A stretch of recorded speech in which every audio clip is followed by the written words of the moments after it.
Hi friends, welcome to MKU family. எல்லோரும் எப்படி இருக்கீங்க? அப்புறம் இன்றைக்கி வந்து சண்டே என்ன செய்யறதுன்னு யோசிச்சுட்டு, சண்டே வந்து எப்பவுமே மீன் தான் அதிகமாக செய்கிறோம். சரி, இன்றைக்கி வந்து சிக்கன் கொஞ்சம் எடுத்து கிரேவி மாதிரி வச்சுட்டு ரசம் வச்சிடலாம் அப்படின்னு சொல்லிட்டு ரெடி பண்ணிகிட்டு இருந்தேன். ரசத்துக்கு வந்து சீரகம் கொஞ்சம், மிளகு கொஞ்சம், அப்புறமா கொஞ்சமாக நான் துவரம்பருப்பு போடுவேன். அப்புறமா வந்து ஒரு காஞ்ச மிளகாய் போடுவேன், பூண்டு போடுவேன். இதெல்லாமே போட்டு அரைச்சி எடுத்துப்பேன்.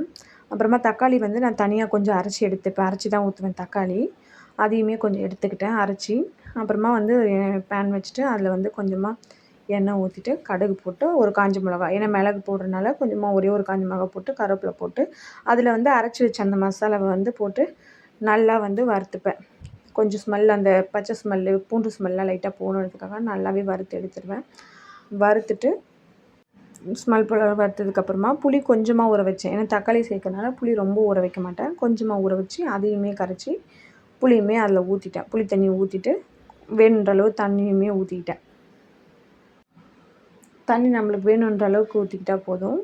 எவ்வளோ ரசம் தேவைப்படுமோ அதுக்கேற்ற மாதிரியே ஊற்றிக்கிட்டு, ரசம் வந்து எப்பவுமே கொதிக்க விடக்கூடாதுல்ல, கொஞ்சம் வேணுன்ற அளவு தண்ணி ஊற்றிக்கிட்டேன். அப்புறமா வந்து தக்காளி, அரைச்சி வச்ச தக்காளியுமே நான் அதில் வந்து ஆட் பண்ணிட்டேன். ஆட் பண்ணிவிட்டு அதுக்கப்புறமா வந்து கொஞ்சம் மஞ்சத்தூள், கொஞ்சம் பெருங்காயத்தூள், அதுக்கப்புறமா உப்பு, தேவையான அளவுக்கு உப்பு எல்லாமே போட்டு கொஞ்சம் நல்லா கலரி விட்டுட்டு கொஞ்சம் சிம்மிலேயே வைப்பேன். அந்த எல்லா ஸ்மெல்லும் போகணுன்றதுக்காக கொஞ்சம் சிம்மிலேயே வச்சோன்னா ஸ்மெல் எல்லாம் போய் அது வந்து லைட்டாக நம்ம கொதி வரப்பவே இறக்கி வேறு பாத்திரத்தில் ஊற்றிடுவேன். இதுதான் பண்ணுவேன். அதுக்கப்புறம் வந்து நம்ம தக்காளி வெங்காயம் நறுக்கலாம் சிக்கன் கிரேவிக்கு அப்படின்னு சொல்லிட்டு தக்காளி வெங்காயம்லாம் எடுத்து வச்சுட்டு அதுக்குள்ளே வந்து ரசம் வந்து கொஞ்சம் நல்லா அதுவாக ஆரம்பிச்சிருச்சு. லைட்டாக கொதி வந்து ஆயிடுச்சு.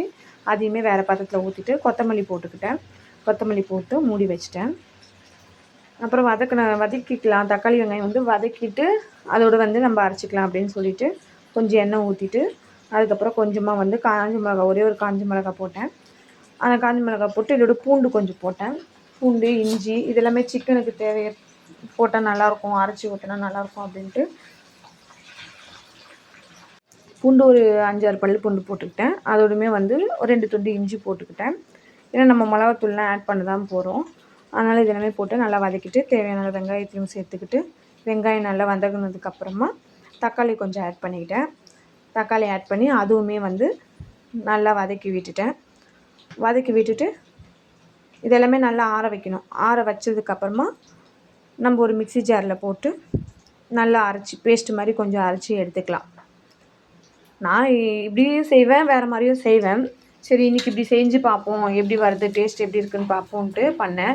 சிக்கனை வந்து நான் வந்து கொஞ்சம் கழுவி மசாலா போட்டு வச்சுக்கிட்டேன். கொஞ்சம் மஞ்சத்தூள், அப்புறமா கொஞ்சம் மிளகாத்தூள் போட்டு நல்லா பிசைஞ்சு கொஞ்சம் நேரம் ஊற வச்சுட்டு அப்புறம் அரைச்சதையும் நல்லா பேஸ்ட்டாக அரைச்சிட்டு அதுக்கப்புறமா பேன் வச்சுட்டு அதில் தேவையானது கொஞ்சம் சோம்பு போட்டால் வாசனை இருக்கும் அப்படின்னு சொல்லிட்டு கொஞ்சம் சோம்பு போட்டுக்கிட்டு கருவேப்பிலை போட்டுட்டு அரைச்ச பேஸ்ட்டை வந்து அதில் ஆட் பண்ணிக்கிட்டேன். அரைச்ச பேஸ்ட்டை ஆட் பண்ணிவிட்டு கொஞ்சமாக தண்ணி ஊற்றிக்கிட்டு தேவையான அளவு தண்ணி ஊற்றினேன். ஏன்னா சிக்கன் வேகணும்ல, அதுக்காக நான் தண்ணி கொஞ்சம் ஊற்றிக்கிட்டேன். சிக்கனையும் இதில் போட்டுட்டு நல்லா பரட்டிட்டு தேவையான அளவு தண்ணி ஊற்றி நல்லா வேக வச்சுங்க. நல்லா சுண்டை வெந்துற அளவுக்கு தான் வேக வச்சேன். ஏன்னா நம்மளுக்கு கிரேவி மாதிரி தான் வேணும். ஏன்னா ரசம் வச்சுருக்கோம்ல, அதை நம்ம சாப்பிட்றதுக்கு ஆட் பண்ணி சாப்பிட்றதுக்கு தானே. கொஞ்சமாக வச்சுட்டு நல்லா கிரேவி மாரி வரணுன்றதுக்காக நல்லாவே சுண்டை வச்சு குழம்பு நல்லா கிரேவி அளவுக்கு வந்துருச்சு, நல்லா திக்காக வந்துருச்சு.